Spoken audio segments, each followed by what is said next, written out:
to my live streams. I'm our banner pilot, and today we are actually getting back on track. We are going to. Whoa, hold on a sec.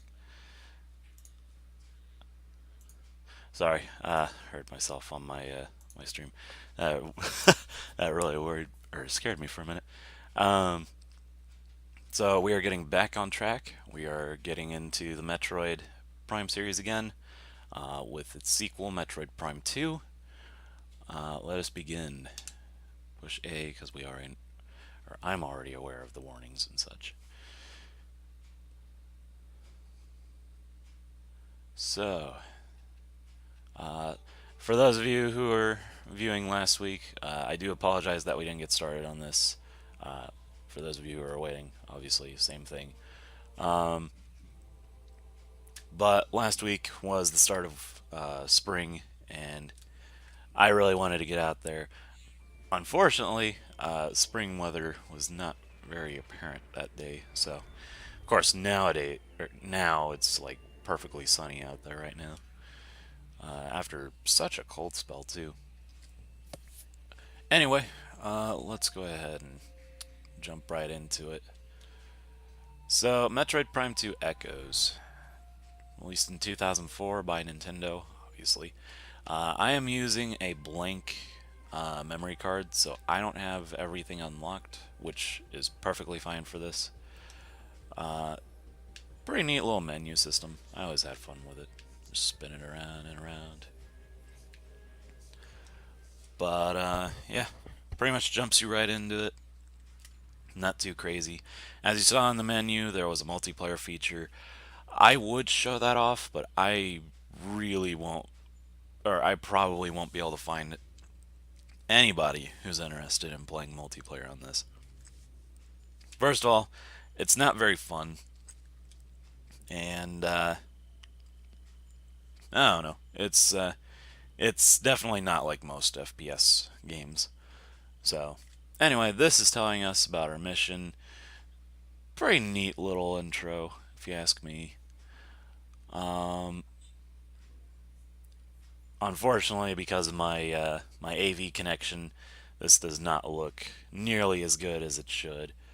Um, but in this game, they improved the graphics for everything, like super good. Everything looks smoother, or actually, everything looks a lot sharper. Uh, and models are tuned to perfection. I mean, the ship looks great too. I don't know. Everything about this is pretty neat. As far as graphics go, this is one of my least favorite Metroid games. I won't go and say that it's the worst, but it's definitely one of the games that I don't usually come back to. And I'll explain that as we go along. Anyway, as you can see, we got shot down by some lightning, and we are rudely breaking through the roof here.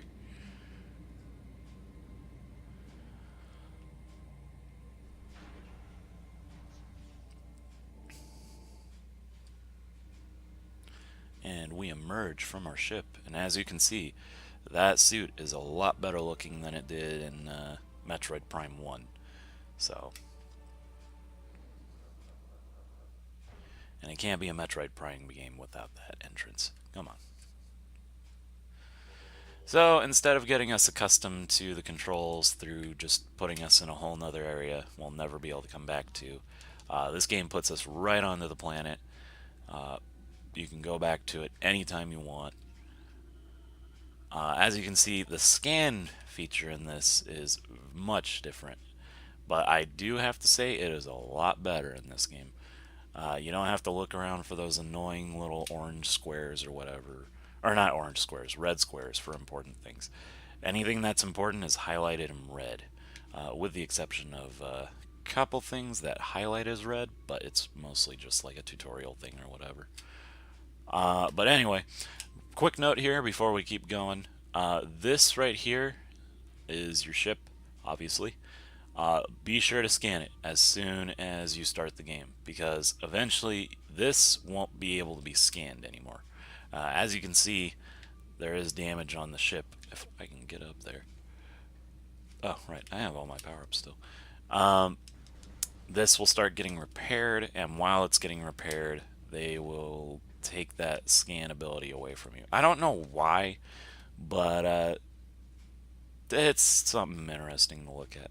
I like the little details they add here, like the little digital displays showing up here. I don't know what they mean, but I always thought that was kind of cool.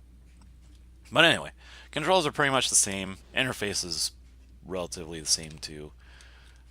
Not a whole lot was changed here. I'd say that it's a little bit faster, but not by much. We'll scan this. Oh, I thought that was a creature. You'll see a lot of these doors and such here.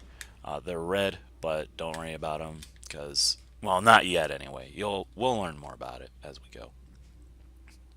And that wasn't me aiming down. That's just the way the game is for certain events. Anyway, we are here to rescue some Galactic Federation troopers, which up until this point you kind of get a, well, if you've played like some of the games that are chronologically the sequels, you've probably heard about them, but you probably haven't seen them until this game. Galactic Federation troopers are kind of like the military of space. Almost like a quote-unquote world or universal. Sorry, I want to scan these real quick. A universal government or something. I'm not entirely sure how it works, but it's cool like that. Be sure to scan gates and just machines like that. There are going to be quite a few of them. And then there's doors like that don't make any sense. One thing you'll notice in this game is that this game is a little bit darker than some of the other Metroid games. I mean, don't get me wrong, in Super Metroid, you're going to see a dead guy just sitting there. But here, death is like apparent everywhere. I mean, technically in Metroid Prime there was death everywhere, but they were space pirates. They had it coming. Here, it's like wildlife, all kinds of dead stuff just lying around. Even humans. Oh, I probably should have scanned that. Oh well. There will be plenty more map rooms.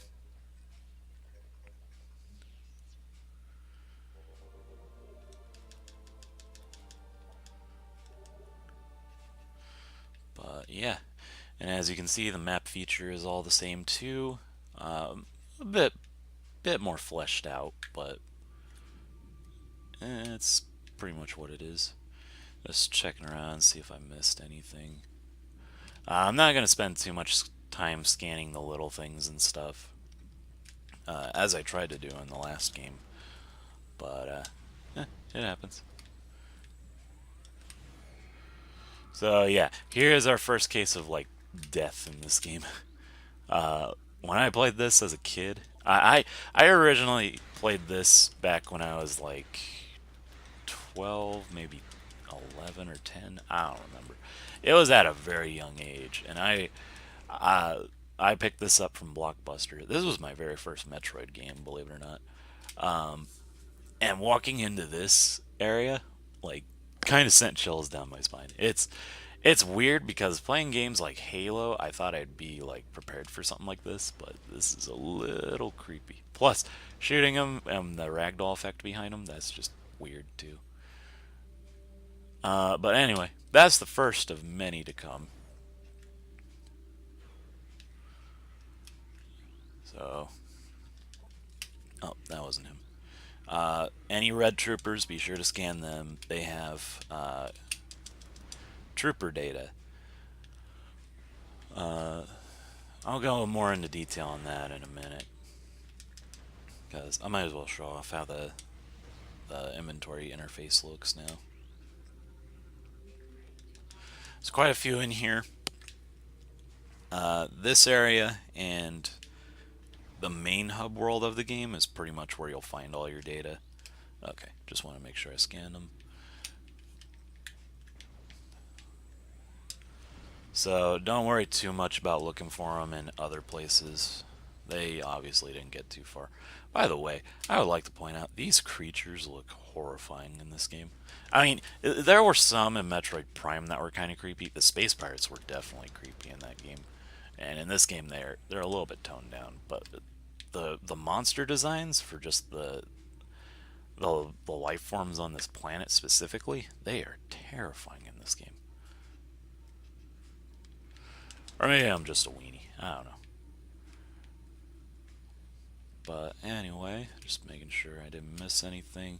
I am going to 100% this as best as I can. I'm not going to make promises anymore because obviously last time I did not get 100% on Metroid Prime 1, which I feel really bad about because I made that, or I told you guys I was going to do it, and I completely skipped out on something and I couldn't scan it anymore. And I had a feeling I was going to do that. I just really hoped that I would be good enough not to make that mistake again. But like I said earlier, things happen and we move on. Anyway, as you can see, there is a bit of a sinister scheme going on around here. These dead troopers are now dark troopers. You will be seeing that theme very commonly through this entire game. Uh, I kind of like the idea of it. It's a pretty neat little idea, but it's not the first time it's been done, I'm sure. But anyway, so yeah, we're battling zombified troopers at the moment. This is only in this area. It never happens anywhere else. These guys are kind of a pushover. I mean, they're dangerous, and in hard mode they get really dangerous. But you know, for the most part, they're relatively easy to kill. Okay, that's not a scan log.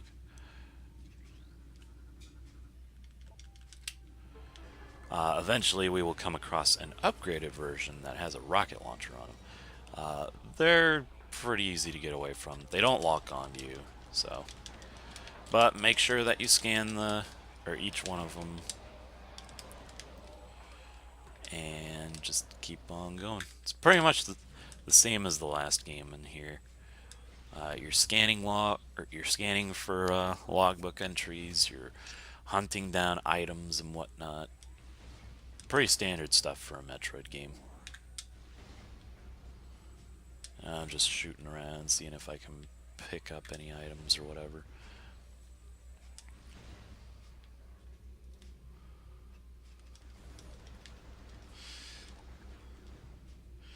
Anyway, so in here, we come across a new adversary. This creature right here looks very similar to us. That is because that is the Phazon suit from the last game, Metroid Prime, uh, infused with Metroid Prime, I guess. The creature. When she took it, I guess it infused itself with Phazon or whatever and manifested into a whole new entity called Dark Samus. So basically, you have this giant Phazon or walking Phazon monster running around. Not the first time we've seen a Samus doppelganger. Definitely not the greatest of doppelgangers. Uh, you'll see later on that it's not very intimidating compared to some. But anyway, so as you can see, uh, Phazon is going to play a pretty big part in this game, just like Metroid Prime. Phazon in the Prime series just makes it what it is. That thing that she just blew up back there is going to be explained a little bit more, but you'll get a little bit of a preview here. Um, these guys here are going to be very common on our adventure. They belong to this other world, and as you can see, the atmosphere here hurts Samus. We'll get more into that later. But anyway, it'll all be explained when we get to the temple. I'm getting way ahead of myself. But all you need to know right now is there's something going on that's pretty crazy here. There's portals, there's dark energy running through the area, and of course we've got to deal with Dark Samus. Oh, and because of that attack, we lost all of our items and whatnot. A little bit better of an explanation than other games, like the last one.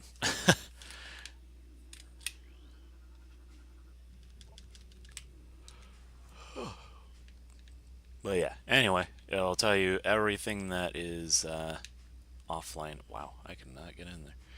So we lost our morph ball bombs, we lost our boost ball, our space jump, we lost our missiles. We do still have charge beam though, so there's a little bit of something here. And thank goodness too. It makes quick work of these guys. But I gotta be careful because... Oh, okay. I thought he was a log entry. Every now and then you'll find like a trooper lore or whatever on one of these blocks or whatever. And if you blow them up, they go away. You can still scan them until they completely vanish, but I don't know. I get a little paranoid when I see those. I don't want them going away without the scan log. Anyway, let's run in here. And nothing will turn blue or prepare itself to become scanned until you enter the room. And apparently that didn't count as a scan log. That was weird. Then again, I haven't played this game in like 8 years now. Last time I played it, I tried doing a 100% run through of it. I was basically doing my own little marathon of Metroid games at the time. I didn't 100% that one though. I did unlock hard mode, so if I ever wanted to, I could go back and do that again. But I don't really feel like going back to that one, or to this one anytime soon. With the exception of today. And just for the marathon purposes in general. But anywho, guess we're going left. Okay. Every now and then you'll come across one of those doors, but it'll be a different one. Like a Model 3 or whatever. I don't know. They all open the same way. I don't understand why they made them different. Anywho, here is the start of our overworld. Kinda.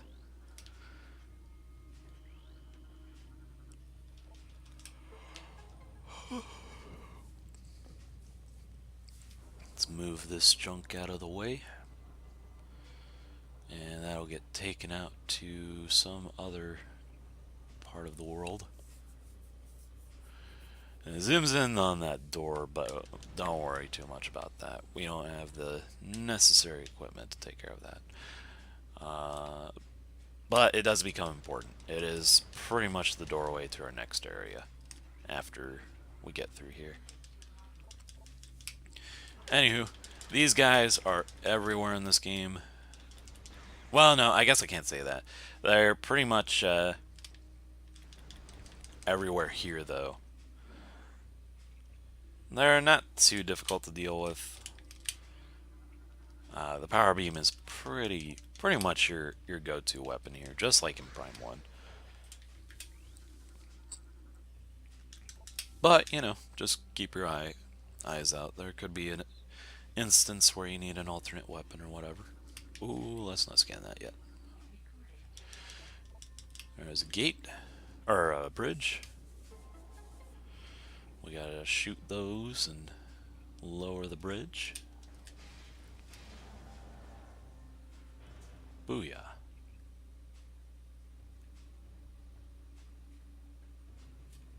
No, or scan him? Yeah.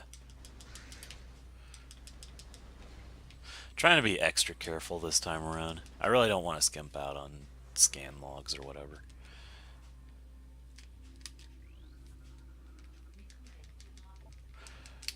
But again, if I don't get all the scan logs, it's not the end of the world. I will definitely see if I can get all the items, though. That's one thing that I do kind of regret not getting in the last playthrough, was all the items. That being said, I do still have the save file, so I'll definitely go back and check through and see if I can find them all. And then I can show you guys the bonus ending, even though at this point it doesn't really matter. Anywho, there's the crate that we delivered from the other area. And this is our hub world. So essentially, this is pretty much this game's equivalent to the Chozo Ruins. It's not too spectacular. I mean, it looks pretty compared to the Chozo Ruins, but I think in terms of design, it's kinda lacking. It's probably my same argument with Halo 2, though. I think that it's just a little boring running around here. The colors aren't all that pretty. I mean, they do have some pretty nice reds and purples here and there. But for the most part, you're just going to be looking at gray and brown. Now, when we get to our first actual area, that's when it starts to look kind of ugly with that color scheme. But I guess it adds a couple oranges here and there. Anywho, looks like we gotta shoot that a couple times. I will say this about the design of these areas, though. This does look pretty. I mean, apart from the color scheme, I do love the environments that they made here. They actually look like real environments, almost like what you'd see in Panzer Dragoon. And I love that game. So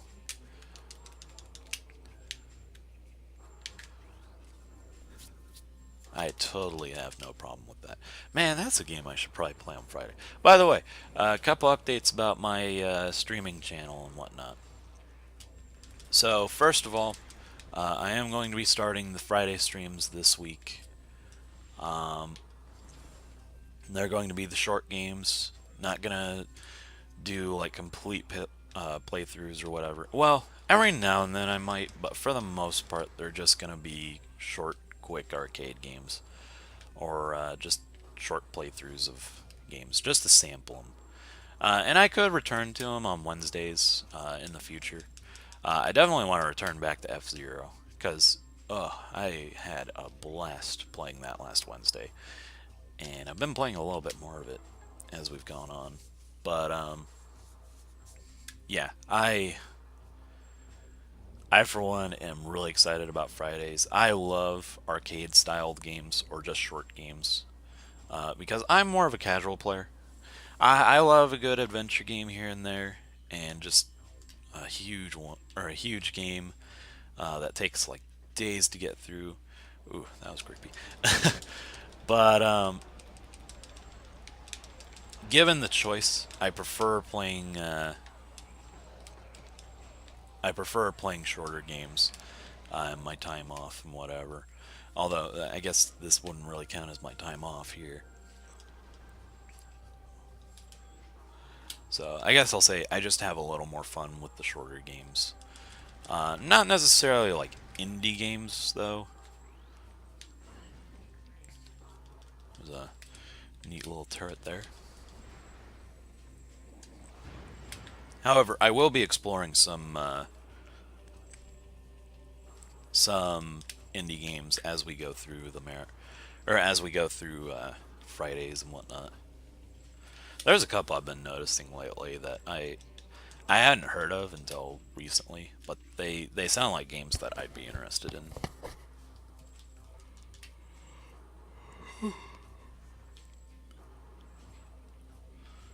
Anyway, this gate wasn't scannable, but I assume it's because of the fact that it was broken. Or it was scannable, but it didn't show up as a logbook. I should probably show off the logbook real quick. So when you push start, you're greeted with three options here.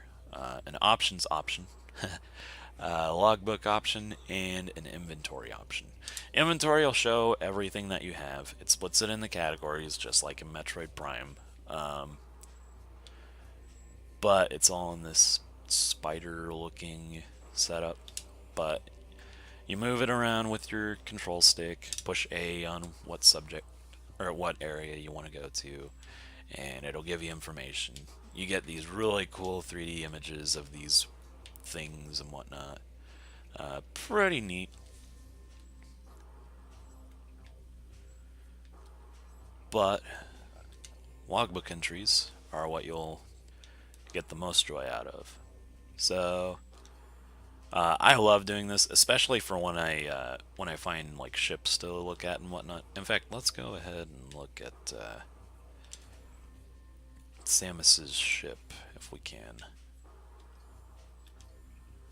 I love the option to be able to look at ships like this, and just 3D models in general.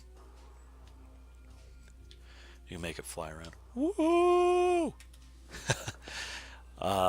It'll give you information about it. The stuff on the side there, the little like progress bars or whatever, I'm not really sure what that's all about. It doesn't matter. I mean, in terms of like how much of that one subject that you have, that's pretty dope. So it'll show you like how much of your logbook you have left to get. If you click on this, it'll show you how many creatures you have left to get. I wish that they'd have like a number system instead of just a progress bar, though. I think it would make it look a little bit nicer. But anyway, we are coming across our buddies. Our main mission here was to find where the owner or where the guys from this ship went. So, yes, you can scan that ship, and I used to fly it around like I was with Samus's ship there. Used to find that so much, or I used to think that was so much fun. I wish that they'd have made merchandise focused on like ships and stuff in the Metroid series. Metroid hasn't really had any like major toys or whatever to begin with, but man, that would be such a neat option. Anyway, this is gonna recount what led them here and uh, what happened to them and stuff. It's basically just a progress report. You might already know what happened to him at this point, considering we've seen what's left of him anyway. But they were pretty much just hunting down space pirates. They followed them here, and then became still images.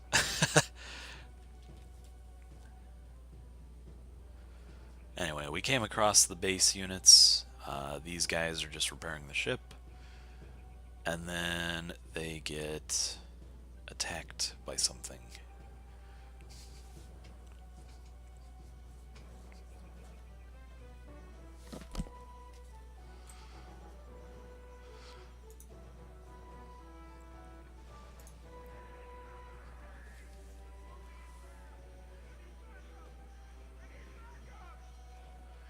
Yeah, I think you do. These guys remind me a lot of the Starship Trooper soldiers. I mean, they look a lot cooler than they do, but I don't know, just the way they get taken down and whatnot. This whole scene reminds me of it to some extent, especially this shot here.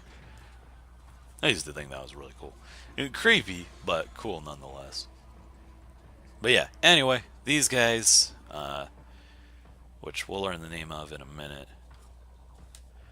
they ambush these guys, And that's pretty much it. So, technically, our mission to find these guys failed, but at the same time, does that really matter?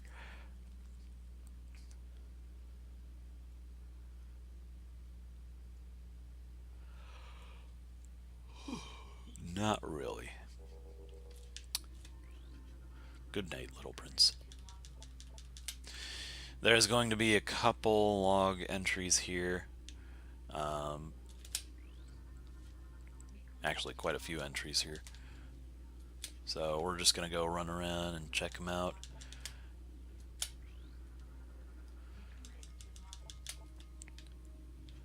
There's a green door there. We'll worry about that later.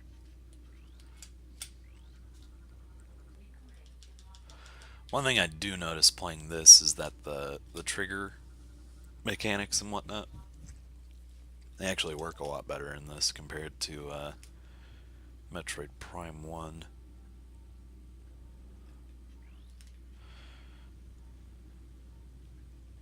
Anyway, cool little trick. If you scan these, you can get the name of like all the pilots and Marines and stuff here. Pretty neat. Scan this and you'll get access to a map station. Scan these, you'll get see the names of all the soldiers that were in here. For the amount of soldiers that they had on this planet, they didn't have a whole lot of seats. But then again, maybe they were just taken out or whatever. You don't have to get map rooms in this game. I personally get them in Metroid Prime games though because of just the map system in general. There are a lot of different places you can go to, and it makes it easier to find secrets and whatnot. But anyway, that's pretty much all there is here, minus the main reason why we're here. This orange box has something very special in it. So charge your beam, blow it open, and look, we get our missiles back.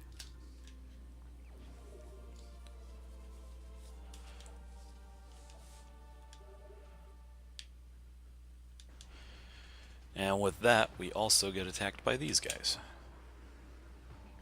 Not nearly as many as what was shown by the trooper log. These guys look a lot like those creatures from back there. I guess I should go ahead and say their name. Those brown little spider-looking things back there were called Splinters. These are Dark Splinters. I think, anyway. Yeah, Dark Splinters.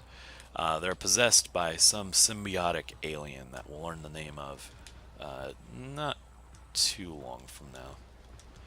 But basically, they're the same creature, just infused with a symbiotic creature, which makes them twice as strong, I believe, if not 3 times as strong. Pretty deadly. Make sure you keep your distance from them because they do hurt a lot.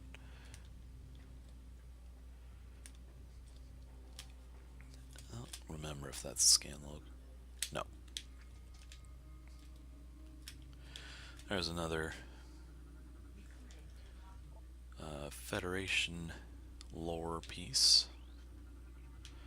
Scan this here and you'll get access to a Kinetic Herb. Looks very similar to those door switches from Metroid Prime 1. However, it's a little more interactive than that. As you can see, there are red doors, there will be orange doors, all kinds of doors. Pretty much same as in Metroid Prime 1. Shoot them with a missile, they open up, or they detach the lock. Here's one of the, oh, I guess it's a yellow door. But basically, this can be destroyed by a power bomb, which we won't get access to for a while, but that's okay.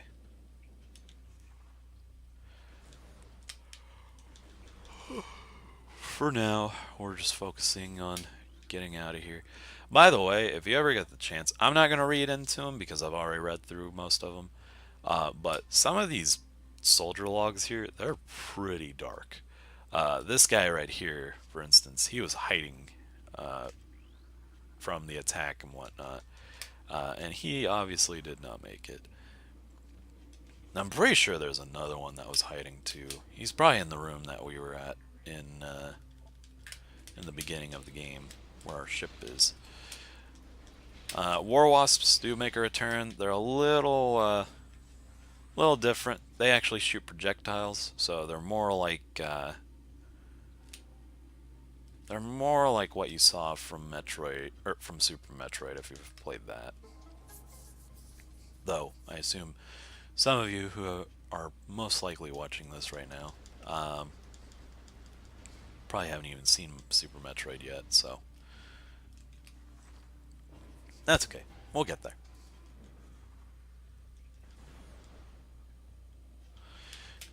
Scan the nests. Very important. They can be destroyed with missiles, just like in the original Prime game. I recommend blowing them up from a distance so you don't have to worry about the wasps. Every now and then you'll come across one that you've missed, though. But that's okay. Anywho. Oh, there's one. They don't even do that much damage, but I always find it pretty easy just to get rid of them from the get-go. And some of them, I guess, just come out of nowhere. So I don't see any nests. By the way, if you ever get bored, you can go bird hunting, I guess. I think these guys explode like in Metroid Prime. Could be wrong. No, I guess not. Weird. Oh.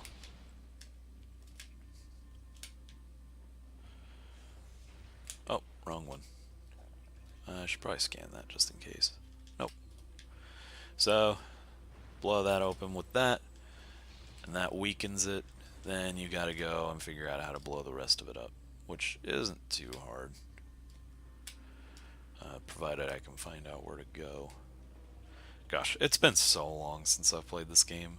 Like, it's definitely aged well compared to some Metroid games. Actually, I guess I can't say that. All Metroid Prime games, as far as I'm aware, have aged pretty dang well.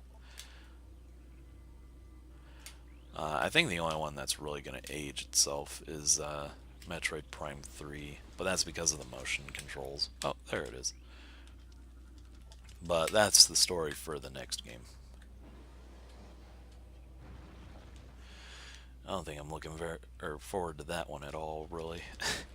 I mean, it's not a terrible game, and for anyone who does enjoy that game, you know, it's not bad. I'd say it's an easier Prime game, especially with the control setup. But given the amount of Metroid Prime games that I've played, which is, well, I guess I can't say anything against that one really. I haven't even beaten it. I don't know. I just found myself getting really bored with it, and that's never a good thing. I'll give it this: the environments and such look really good in it. The story is kind of compelling. Um, I like how beam power-ups work in that game. You don't have to switch through them and whatnot. But I don't know. I don't like the whole non-linearity of it, or not non-linearity. I don't like the linearity of it. It's very. I don't like being limited in my advent or exploration type games, and this game has a lot of exploration in it.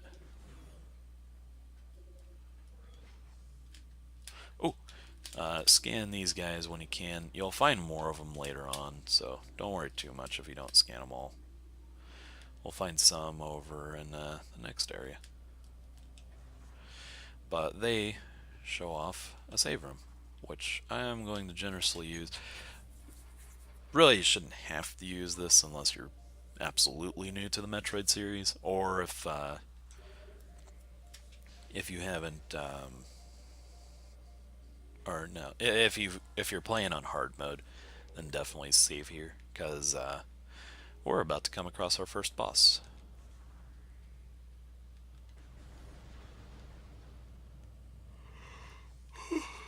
Has it become apparent enough? That's what it is, right there.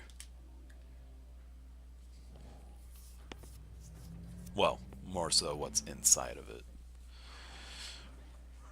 Anywho, these guys are going to drop down, and we're going to see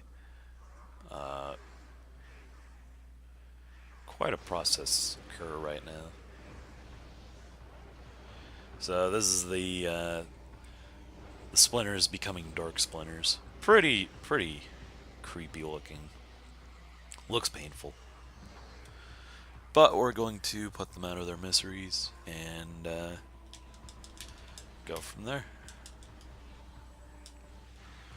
So the best strategy for these guys, as with most enemies or most boss encounters in this game, is to strafe jump,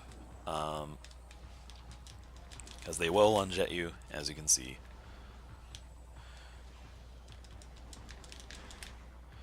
And then we get the big boy, the Alpha Splinter, I believe. He will lunge, and he can hurt quite a bit. So just keep an eye on him. Make sure you're keeping up with his choreographed attacks. And try to pinpoint where he's going to jump. Oof.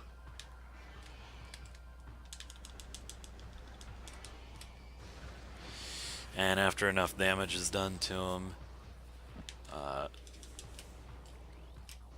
that dark stuff is going to take over him, and then you got to scan him again. Keep that in mind, because that's going to happen a lot in this game.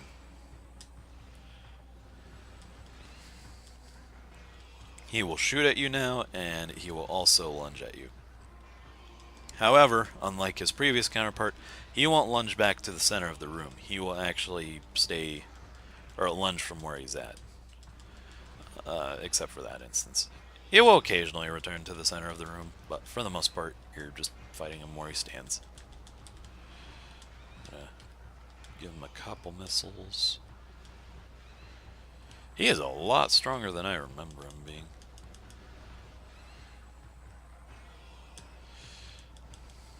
I actually like fighting the Dark Alpha Splinter a lot more than the original, because when he lunges at you, you don't just lose your lock-on ability.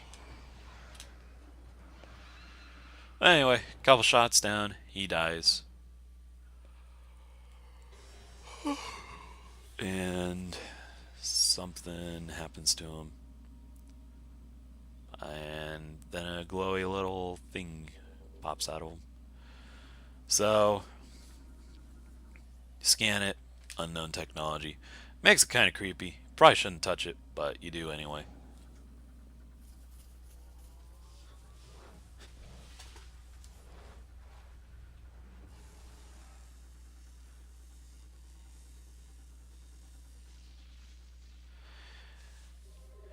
And this right here shocked me as a kid. I was like, did I do something wrong? It really unnerved me. But basically, it's just an unknown item. They already say that, it didn't do anything to you. And honestly, it doesn't do anything to you, as far as I'm aware. Well, unless you're talking like story context. But ultimately, it's just a plot item. Before we go in there, let's go ahead and look around. There are some things that you probably haven't noticed if you've played this before. If you scan these and you look at them, you'll see little faces in them.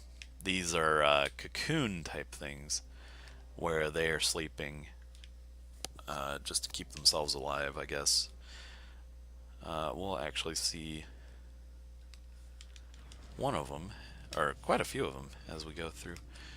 Most of them are dead, but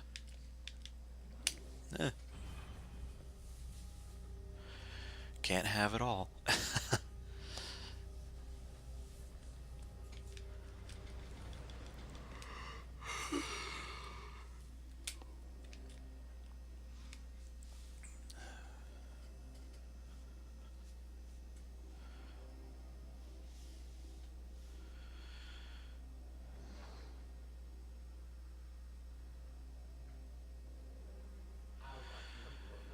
And there is our pretty much our only ally in this game, apart from the ones that are sleeping.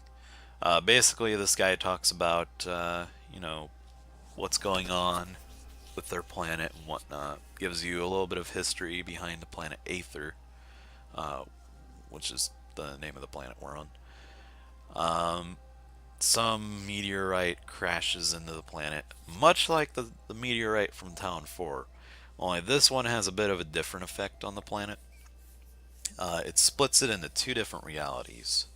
So you have one of light and then one of shadow. Uh, okay, I guess they're not realities. They're more like dimensions. But because of the split, one side was left pretty much normal. Then the other side is a dark variant. And that's where these dark looking creatures came from, called the Ing.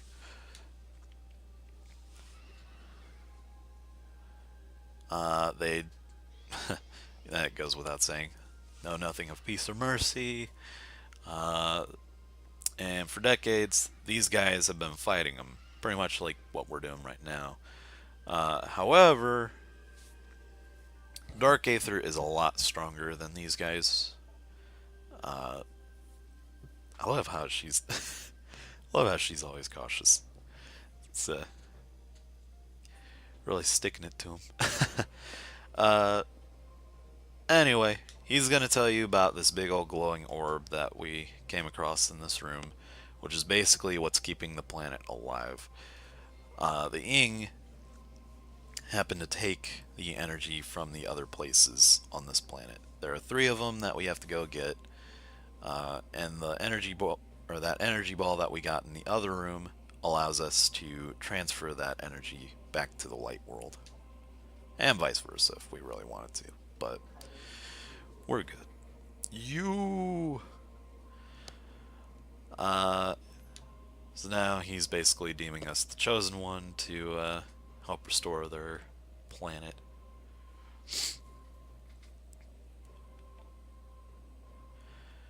Explaining why it's important that we stop the Ing and whatnot. He's updated our map system and also given us a transfer module, which allows us to open those doors with the purple looking displays on them. So every time you get to one of these areas with the light, one of these guys, or more likely a transmission from one of these deceased guys, will give you access to different colored doors. Pretty neat concept. By the way, in this game you can actually come back to them. I just shoot them and stuff, just to get the cool little glowy shield around him. Can't hurt him, he won't hurt you, and with each energy module, or each translation module that he gives you, you can also scan these Luminoth lures. They have to be, or you have to have the color coded translator for each of them though. So you can't just go through and scan all of them. And believe me, there are quite a few of them that we won't have access to yet. For now, we have the purple ones though. Which is fine by me.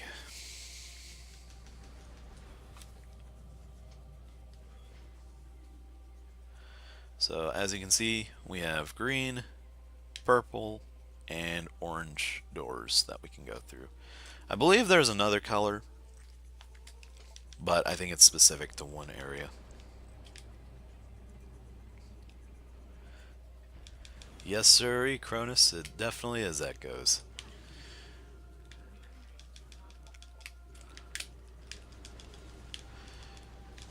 Make sure you scan these guys. There's probably a way to dodge those lightning attacks. I'm not too concerned with them though. They don't do a whole lot of damage on normal mode. But anywho, scan this bad boy, jump on here. And I believe this takes us to the place where we shot the crate down from the crane system.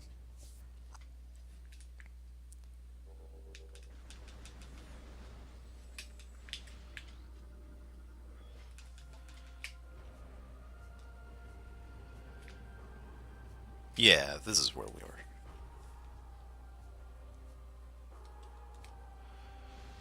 So we're gonna see more of these guys, and yet another Ing transformation, or corruption at this point. You can actually kill these guys before they corrupt them. Well, most of them anyway. Oh, I guess we did kill them all. Oh, nope, there's one.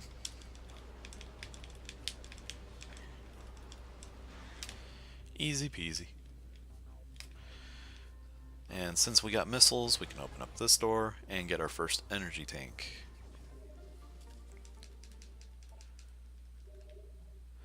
I also think we can get a missile expansion around here too. Might have to wait on that one though. Depends on what power-ups they need. We don't have morph ball bombs. Can't exploit that. Can you get up there? Nah, we need the double jump. But there is going to be a missile expansion up there that you can get. Actually, I feel like we can get this early somehow. We'll just wait on it. There's going to be missile expansions over in the next area.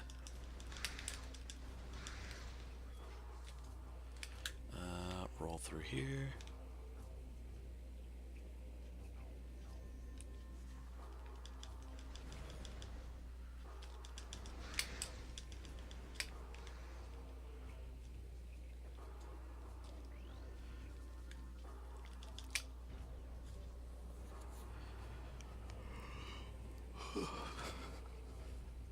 Be sure to scan any colored Luminoth bodies that you find. More than, or I would say about 9 times out of 10, the blue ones are going to have information on them. So I think there's like one that doesn't have it.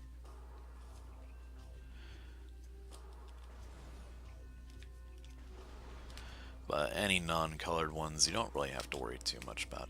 I scan them just to be on the safe side, though. I don't think you can fall off of here. Oh, yeah, you can. Be careful here. You can fall off, and I think it takes about 10 damage away from you. Let's give it a try. It won't kill you, though, that's for sure. It'll teleport you back to the entrance. Or to where you were. And that takes away 10 damage, so. Anywho, we are going to a place called the Argon Wastes. This is where that brown color scheme comes back into play.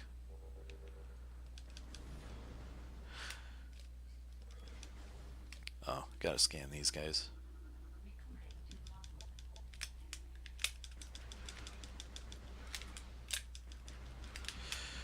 When we get to Dark Aether again, those will be a little more exciting. I wish you could scan these little guys. Then again, I guess I should be thankful. I'd miss them all.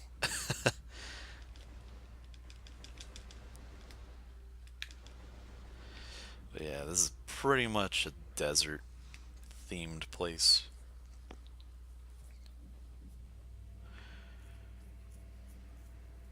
Music's very eerie.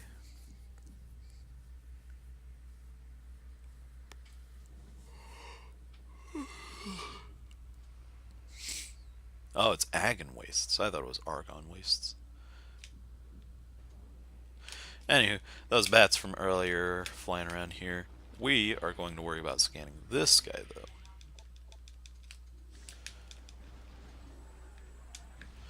though. Shoot him in the head, then shoot his other head.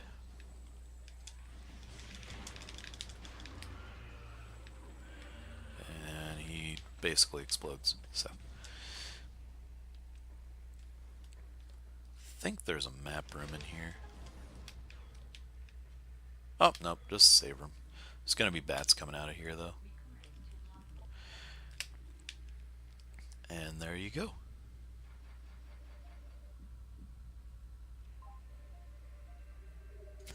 Thanks.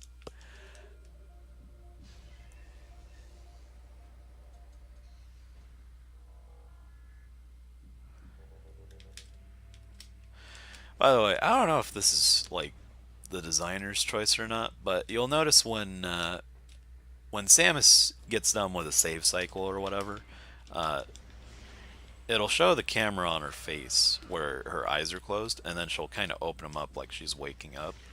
I heard that when she does that, it's supposed to be symbolic of her, you know, trying to wake up from a nightmare or whatever. Uh, I don't know how true that is. That's mostly just a rumor that I have heard, but I think that's actually pretty reasonable. I, for one, would definitely wouldn't want to be here. So, well, okay, Sky Sanctuary might be a neat little place.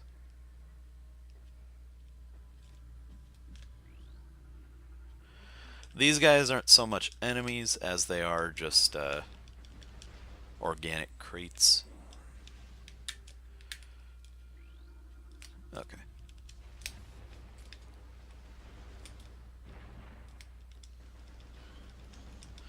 Get rid of these guys if you want to.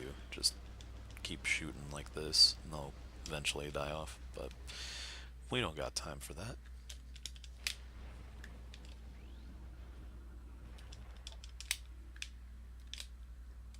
Oh, forgot that wasn't a purple one.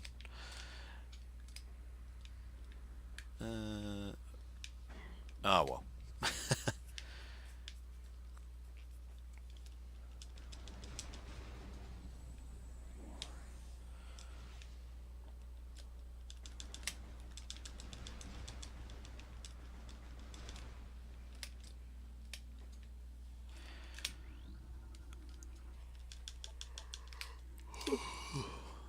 This structure right here, along with the music, always reminded me of Fern Gully for some reason. I don't know.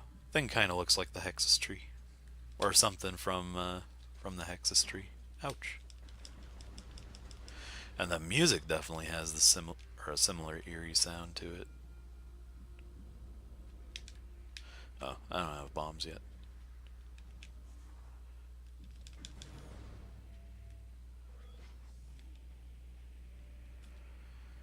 And I think it's here. Yeah, we're introduced to the space pirates in this game.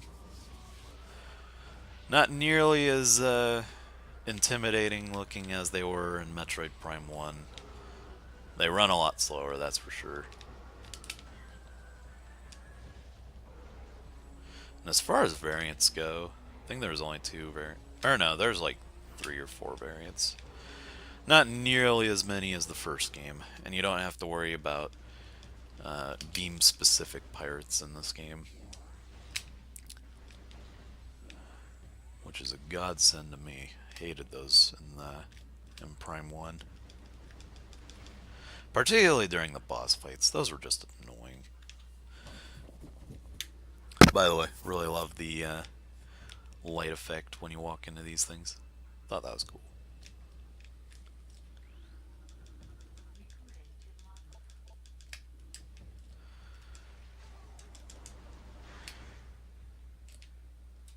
Neat little two-staged enemy there. Hit him with a missile, then hit him with your beam. Or hit him with 2 missiles. I could care less either way.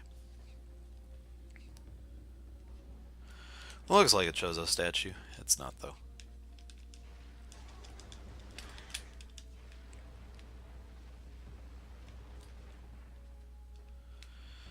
I think there's a missile expansion in here. Maybe it's just another map room.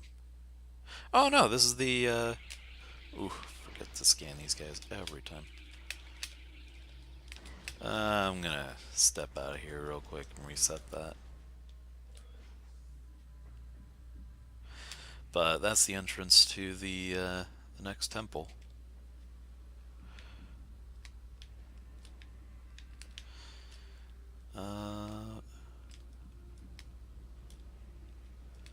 Let's go in here real quick. There might be something we missed in here.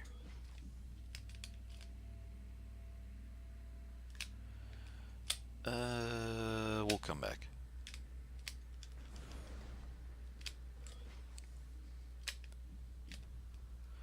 Want to make sure I get those shriek bats the first time.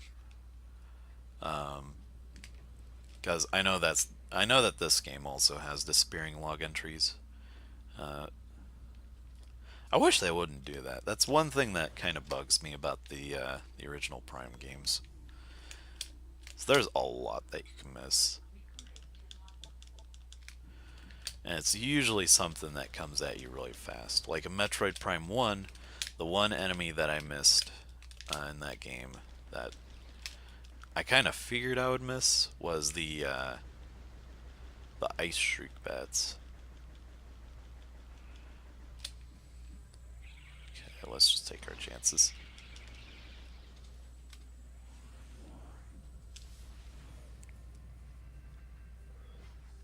Oh yeah, we're gonna need to go here. So in here, we're going to fight another boss. Very similar to what we've already fought already. A lot of the bosses in this game are going to be variants, or bigger variants of enemies we've already fought. And if you can actually hit them, unlike I am right now. These guys can be pretty easy to deal with. Anywho, after those events, always make sure to scan them, because you'll always scan them when you start off in the area, and always scan them when you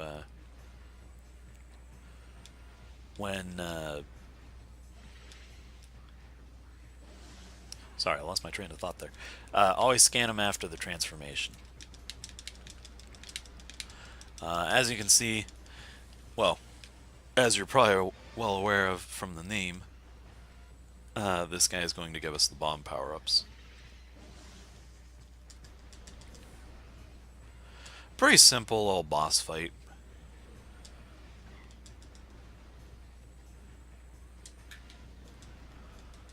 Especially compared to a lot of the other ones we're going to be coming across in this adventure.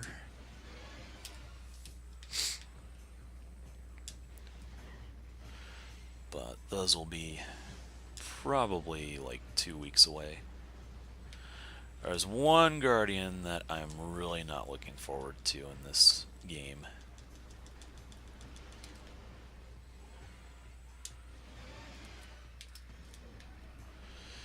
As he takes damage, I believe he gets faster. Try not to walk into his bombs or get near them. They do a little bit of damage, but not enough to take me down. Especially if you got one of the energy tanks. Anyway, that swarm-looking thing drops down and drops our power bombs. Or not power bombs, just normal bombs. Oh, and unlike Metroid Prime, you don't have to scan pickups like that for research entries. Very handy.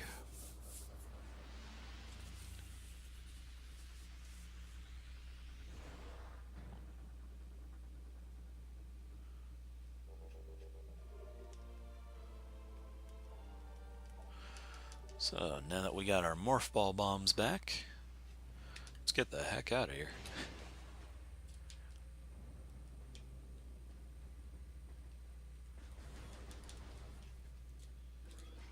Okay.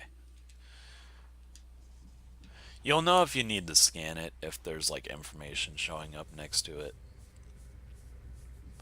A little more helpful compared to what we had in Prime 1.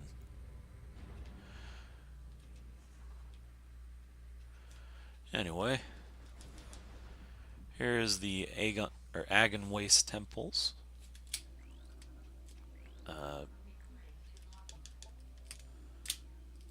Be sure to scan the energy transfer module as well as any other research stuff in here. There's usually like 2 things that you need to scan in these. Well, actually, once you scan this, that's pretty much good. But there's always going to be a log entry in here. Once you go over here, see that there's this red-looking Luminoth here, and this item. Scan that, and it'll start a cutscene.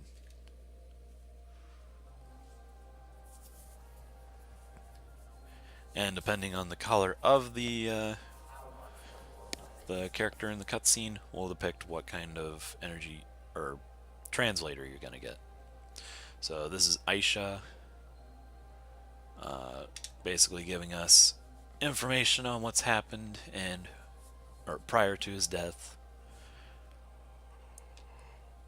He'll tell you about certain things that you need to look for. This guy basically gives you the tutorial on what you'll be doing in every single one of these temples, which is looking for the temple keys in the Dark World. There'll be 3 of them.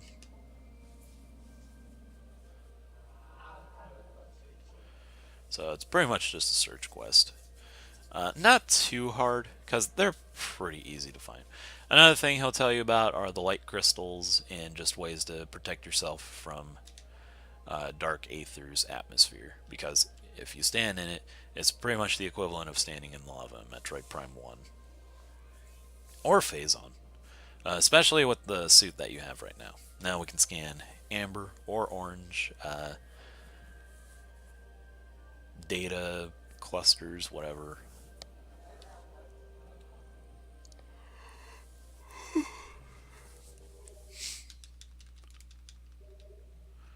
He goes away. That stays there. That's cool. So if you ever need to get a refresher, you can always go back to that. But without further ado, let's go ahead and look for that lore bit here.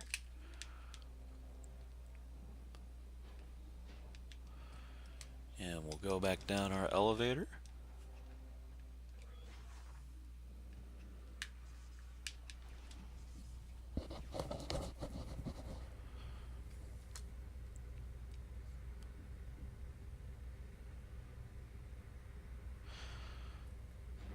Alright, now let's go ahead and continue with our journey. By the way, for those of you who watched last week, I apologize for the OBS failing for some reason, like halfway through the stream. That was really weird. And I didn't get to explain the whole Sega Saturn stuff. But that'll be saved for another stream. I can definitely go into more detail on that Action Replay Saturn device. Probably on a Friday, because that'll be mostly when I play those games. Unless I decide to do a full playthrough of Panzer Dragoon. And heck, I got a new game coming for that too.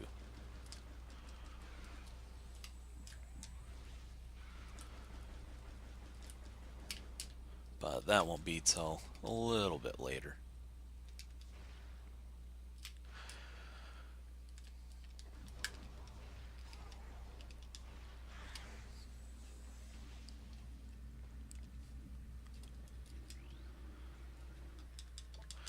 So now that we have access to this stuff, let's go in here. Grab ourselves a missile expansion.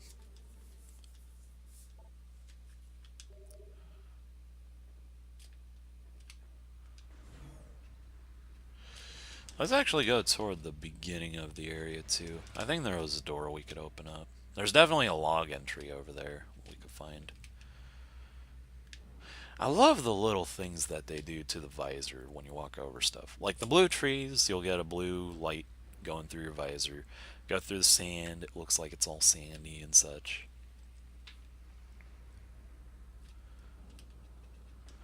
And when you jump out of water in this game, that is... If I'm remembering it correctly, that is a really cool touch that I enjoy.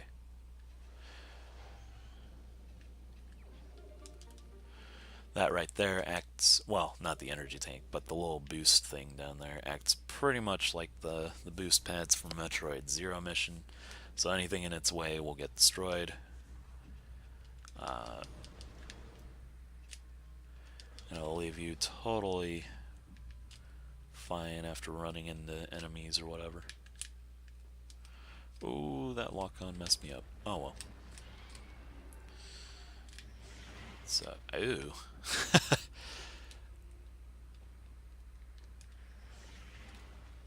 Bless you, Mr. Worm. Probably cover your nose next time,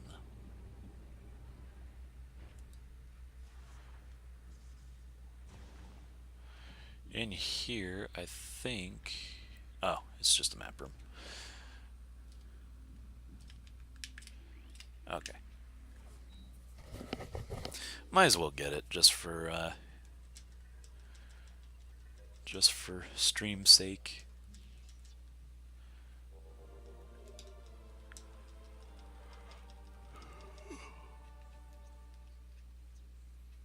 And for anyone watching the post footage of this when it does get uploaded on YouTube.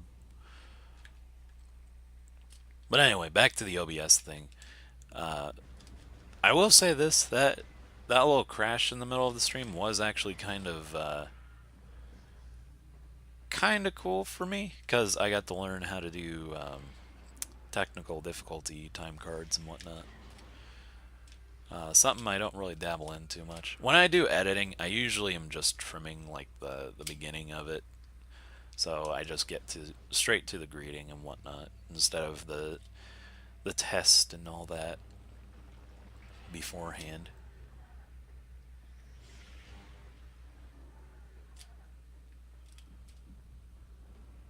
So it ended up being a pretty entertaining time.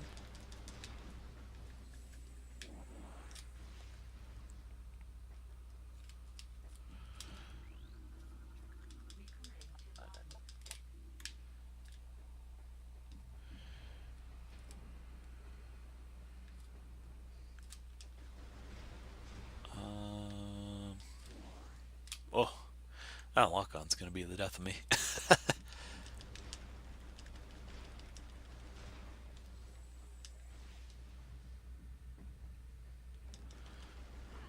Ouch.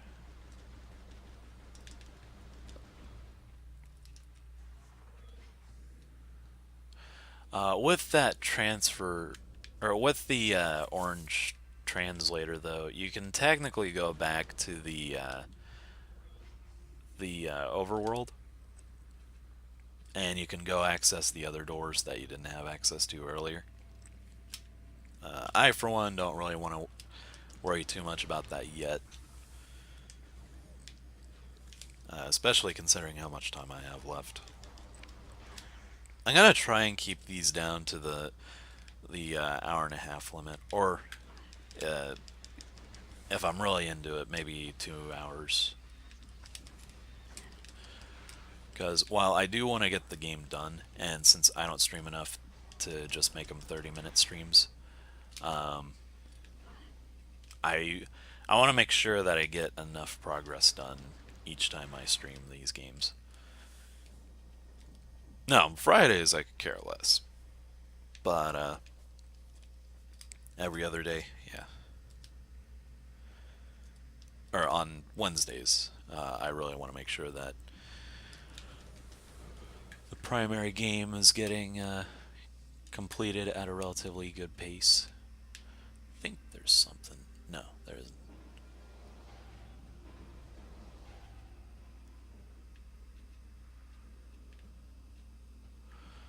No, but there is something in there. So what you need to do here is you just need to dodge that and grab the little expansion behind him. He just didn't want his treasure getting taken away.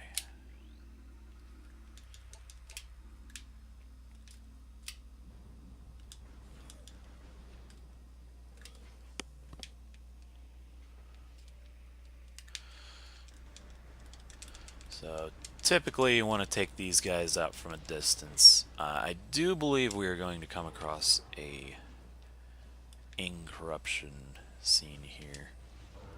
Or maybe it's when we get back. I don't know. Oh no, it's going to happen here. Yep.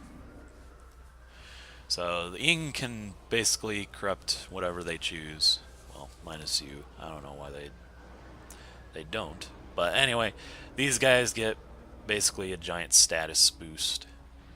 So they're just a tad bit stronger. I think their damage output is a lot greater too.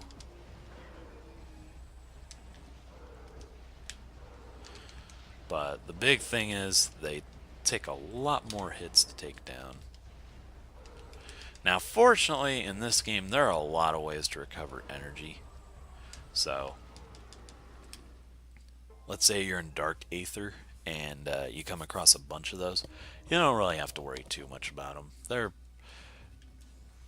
Or you don't have to worry about losing your energy too much.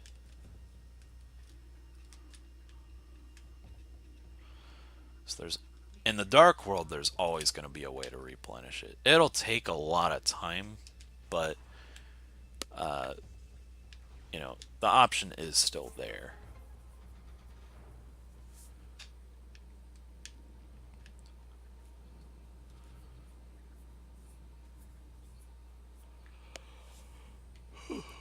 So here's a little puzzle, quote unquote.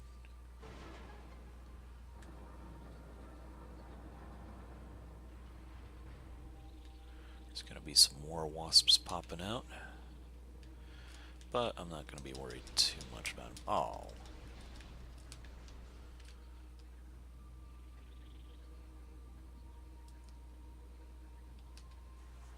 Oh, I think it might be timed.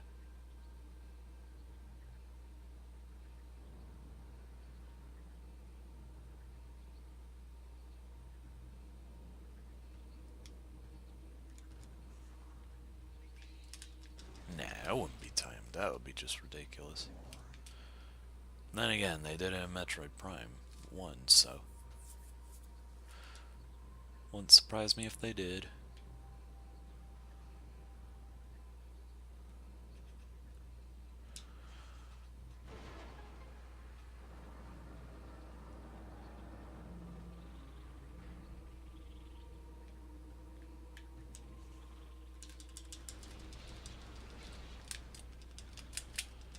Oh, he's hiding from me. Get out of here.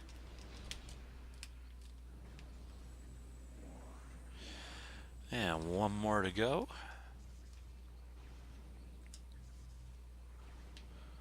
Oh, I should scan those. If I can.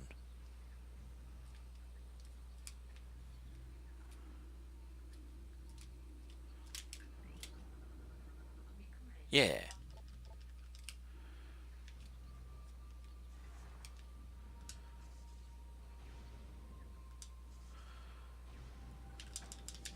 Always reminded me of pill bugs for some reason. Anyway, you knock them off and then you blow them up as they wither on the ground. I made that sound really brutal. That's okay. Honestly, you could probably just roll past them. But now that that's all taken care of, the clouds miraculously disappear, and this basically just provides energy to the room again.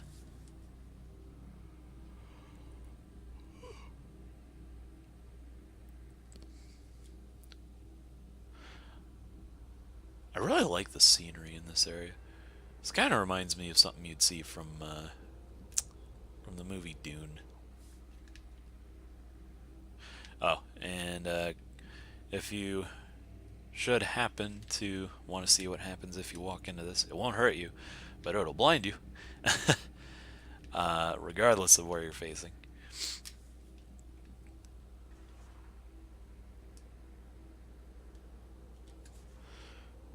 But it won't do anything harmful to you.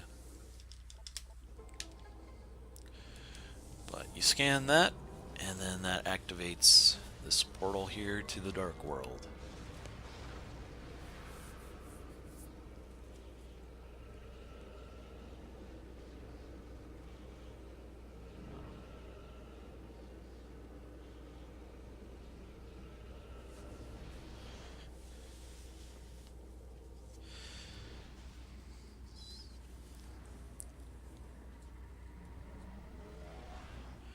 Pretty trippy little sequence there. Very interesting sound direction in this game too. Oh, I didn't scan the dark portal. Oh well, we'll get our chances. Anywho, this is gonna go over the whole dark world mechanics again. You step outside of those light spots there, you will get hurt. Unfortunately, you do actually have to step through it. But there are plenty of safe zones, which, if you haven't noticed already by the energy counter, uh, every time you step into one of these and stay in it, you will regain energy. Uh, one point of energy per second, I believe. So, pretty neat. Not the fastest way to do it, but these will definitely they'll definitely save you. I think we can reactivate the portal. Yeah. We're not going to step into it, but I do kind of want to scan this. It'll eventually go away, so.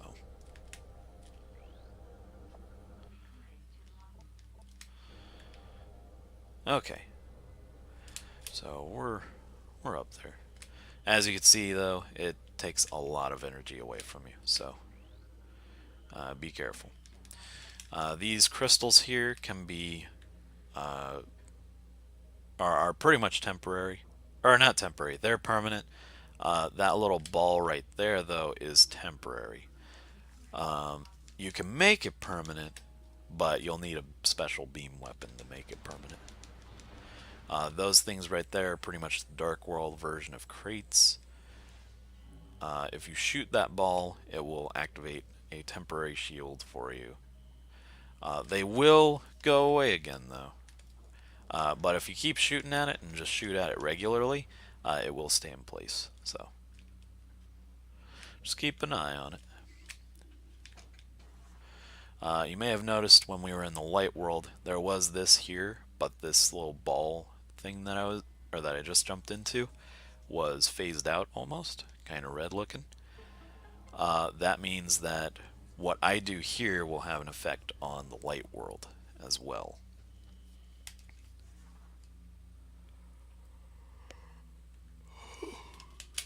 Don't really know why it's so specific, but don't really care enough.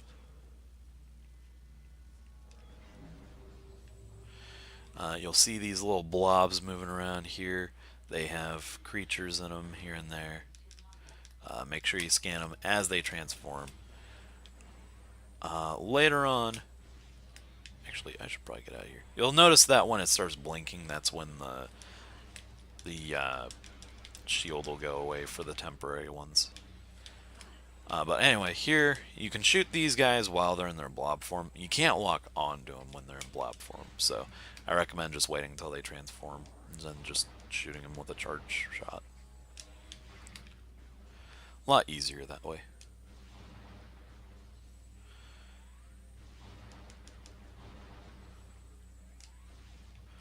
Anyway, we're gonna jump through here. I think we might be coming across a boss here soon. If it is, it's one of the first hard ones in this game.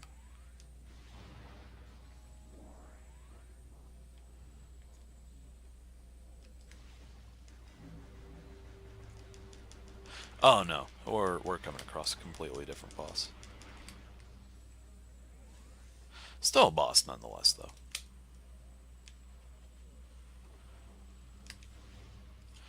And here, if you scan up here, these little guys are like the sand bats, except a lot weaker.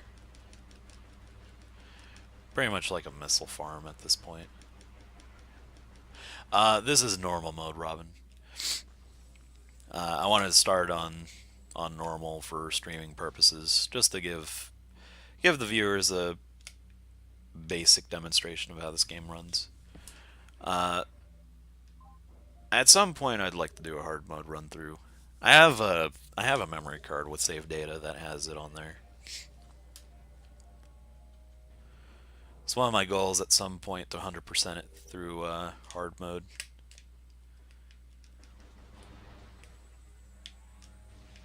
But like I was saying in the beginning of the stream, I typically don't come back to this game very often.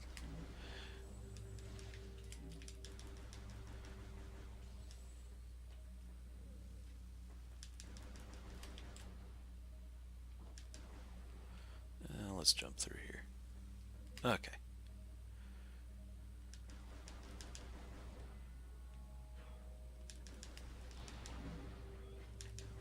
Oh, I went the wrong way.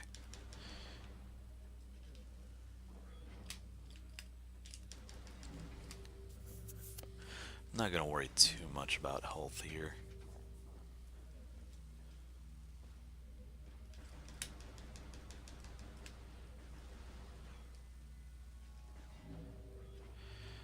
So here's our boss room.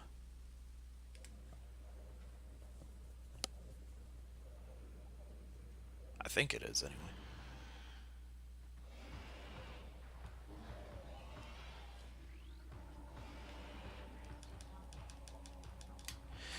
Yeah, I've been kind of curious to know how the trilogy version differs from this game, because it sounds like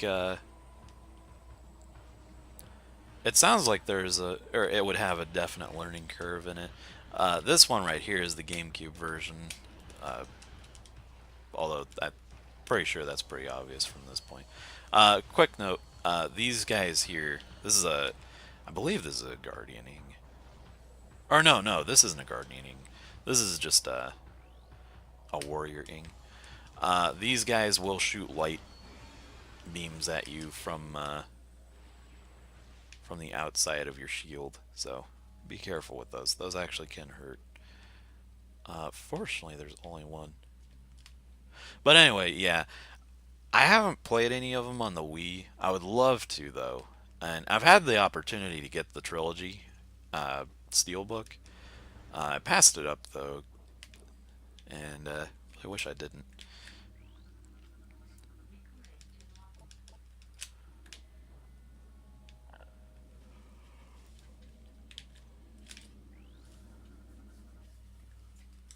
Oh, weird. That's just normally a scan option, but whatever. Okay, am I going the right way? Yeah. Did they fix the Spider Guardian in the trilogy version? Because in this, or the last time I played that, that was about the time where I was like, I'm done. And that's pretty much the one reason I don't like returning to this game. Um, for those of you who don't know, Spider Guardian is pretty much the hardest boss in the Prime trilogy. Well, from my opinion. Uh, it's a puzzle-based Guardian.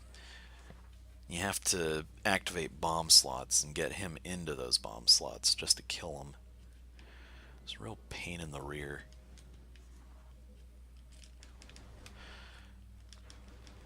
How did they fix him, though? Did they, like, reduce his damage output, or did they make him slower?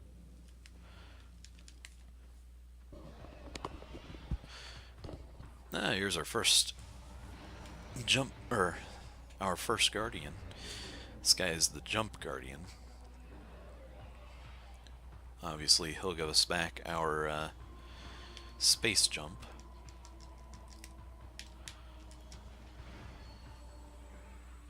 Oh, yeah! You do get the spring ball in that.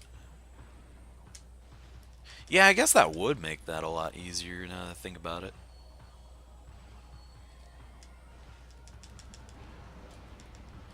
When he jumps to the ground, make sure you jump over his waves.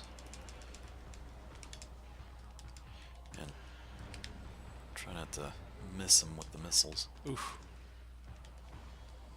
Oof.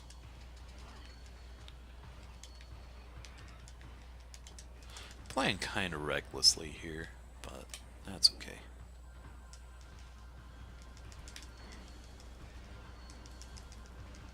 Ow, wow, okay.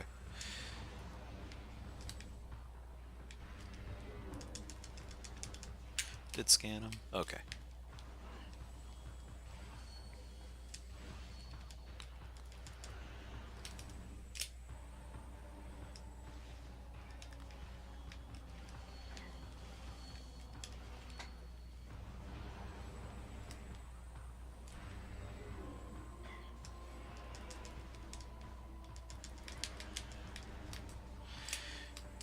Yeah, it sounds like you'd be a lot faster there. I'm gonna have to look for a copy of that. Maybe if I ever return to the Prime series for Twitch streaming, maybe I'll try the Wii version.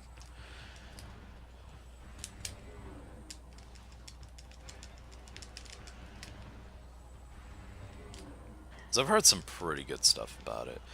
For me, though, the one thing that kind of turned me away from it was the motion controls, uh, which I guess aren't too bad. But coming off of Metroid Prime 3, kind of bugged me.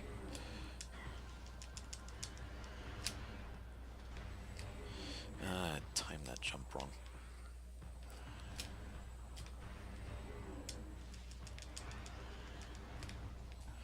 He was like so close. Oof. Almost dead.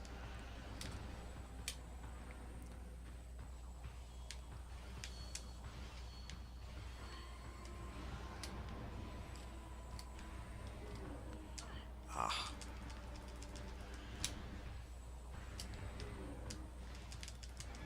There we go.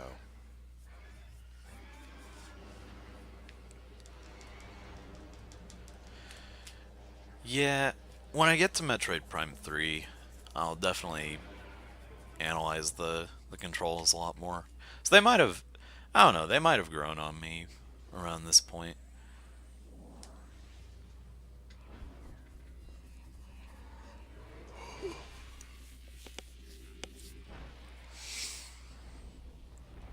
But anyway, we just got our jump boots back.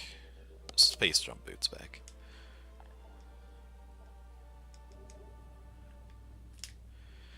And with that,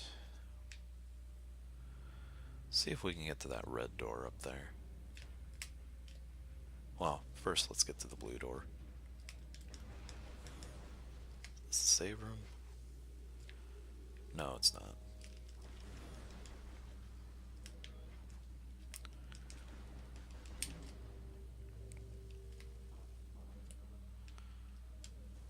Oh, really?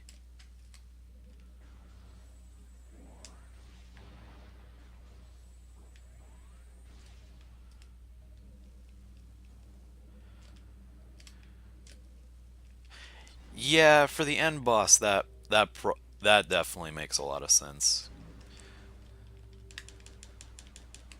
Are you talking about the Ing Emperor, or are you talking about Dark Samus though?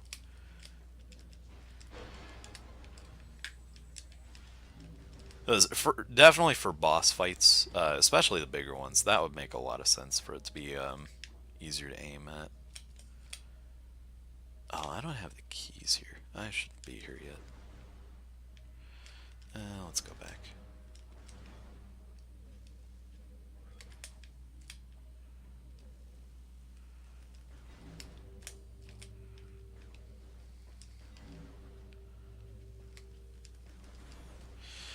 So, for those of you who don't know, you'll notice that there's not any shade here. Well, if you shoot this guy right here, he will drop a shield.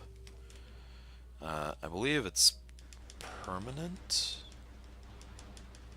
Yeah, see, that's what I thought. The Ing Emperor, because I remember he has like, or I remember he has some issues with lock on. So being able to aim at him would be a lot easier. Plus, it probably doesn't cramp up your hands like the GameCube controllers do.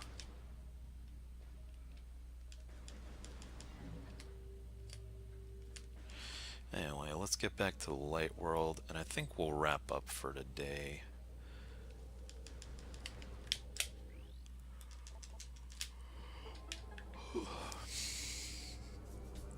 It's been a good hour and 30 minutes. A lot of progress done. Well, enough, I guess.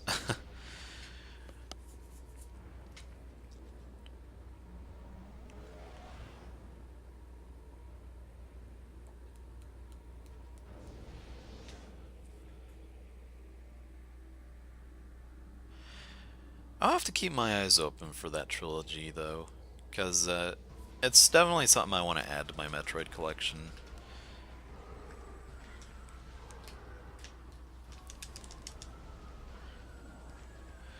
I've only got like 3 games that I'm really missing for the series. Uh, those being a SNES cartridge for Super Metroid and Metroid Pinball, as far as cartridge or primary releases go, and then the trilogy release would be nice too. My favorite suit for this game, definitely the light suit. And when it comes to uh, the Metroid series in general, um,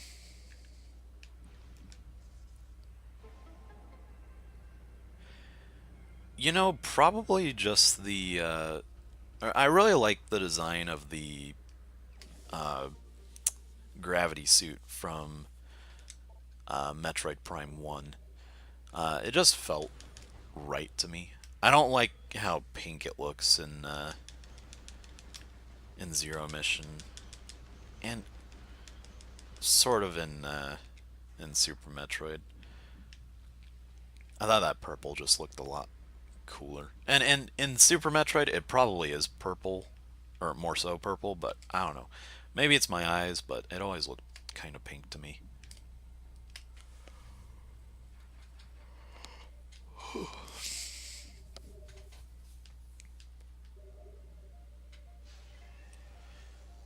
Anyway, with that, let's go ahead and call it a day. Um, we will definitely pick this up next Wednesday. And as for Friday, I don't really have a plan on what game we're gonna play that day. Uh, like I said though, Fridays are gonna be pretty short for games. They're not gonna be like big extravagant playthroughs or whatever. It's just gonna be me chilling out with something fun. Not saying that any of the games that I do play on here aren't fun, but eh, more just for like chilling out on Fridays. Um, I am going to try and find a way to uh, link my Twitter account to, I guess, my profile. I think there's a way to do it on here.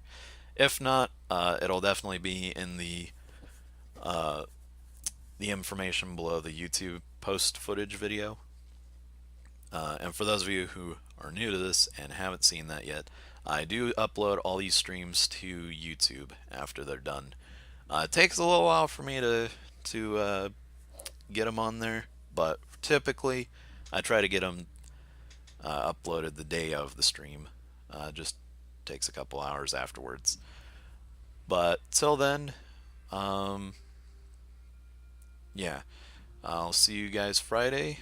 Uh, if you guys are checking out the YouTube post footage, definitely take a look at that link to the Twitter account.